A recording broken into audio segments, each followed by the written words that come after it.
Comme chaque mardi, nous donnons la parole aux associations. Aujourd'hui, nous mettons un coup de projecteur sur Handisup. Cette structure accompagne des hommes et des femmes handicapés depuis leurs études jusqu'à leur insertion professionnelle. Pour nous en parler, nous recevons Charlotte Lemoine. Bonjour. Bonjour. Vous êtes déléguée générale à Handisup Haute-Normandie. Alors, on va partir d'un chiffre, si vous le voulez bien. 1000, c'est le nombre de jeunes suivis depuis 13 ans par votre association.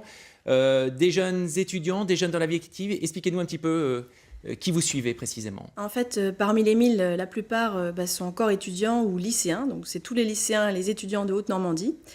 Évidemment, depuis 13 ans, ils ne sont pas tous restés étudiants pendant 13 ans. Et une partie, maintenant, commence à rentrer dans la vie active. On a eu déjà 200 contrats de travail.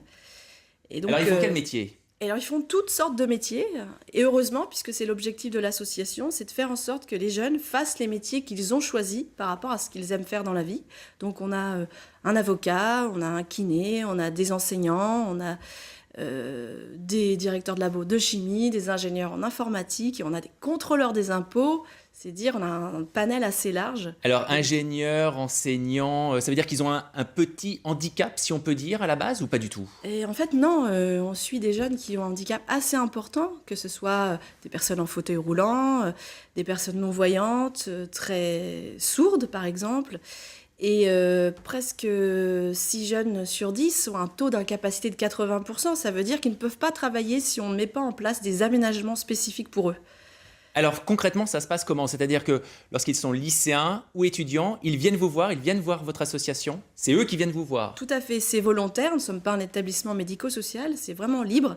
Et généralement, quand ils viennent nous voir, c'est qu'ils ont un problème, une question. Et la question la plus commune, c'est est-ce qu'avec mon handicap, je vais pouvoir faire les études que je veux faire et est-ce que je vais pouvoir faire le métier que je veux faire ? Comment l'entreprise va percevoir les choses ? Parfois, quand ils ont besoin d'aménagement, est-ce que ça va être mis en place dans les universités ? Est-ce que tout ça, ça va être possible ? Et nous, on peut leur répondre partiellement sur ce qui est possible ou ce qui ne l'est pas. Alors, vous avez une méthode unique en France, c'est ça ? Expliquez-nous un petit peu de quoi il s'agit. On part des intérêts professionnels. L'erreur qui est souvent commise, c'est de partir du handicap. Se dire, cette personne, elle est non-voyante, elle est sourde, qu'est-ce qui lui reste comme possibilité de métier ? On se cale plutôt sur les inaptitudes. Ici, en Haute-Normandie, on était précurseurs. Il y a 13 ans, on s'est dit, on va commencer par voir ce qu'ils veulent faire et on va essayer de trouver les solutions. Il y a des obstacles et notre travail, c'est de supprimer ces obstacles ou de les contourner, mais de ne pas se baser sur des préjugés. Est-ce qu'on peut adapter tous les métiers à n'importe quel type d'handicap ?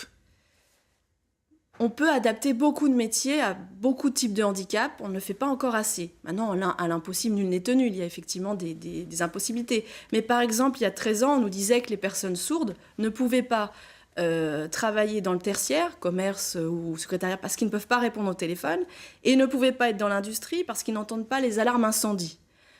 Nous, on n'est pas parti de ce préjugé. On a maintenant un sourd qui est directeur de laboratoire de chimie, et qui est sourd. Il n'entend pas les alarmes, mais ça a été aménagé. Et on a une jeune fille qui est vendeuse dans un magasin de vêtements pour hommes. Et ça se passe très très bien. Et elle ne répond pas au téléphone. Et elle arrive à vendre tout à fait bien. Merci beaucoup Charlotte Lemoine d'être venue nous parler d'Handisup et de l'insertion des jeunes handicapés dans le monde du travail. Merci encore. Merci.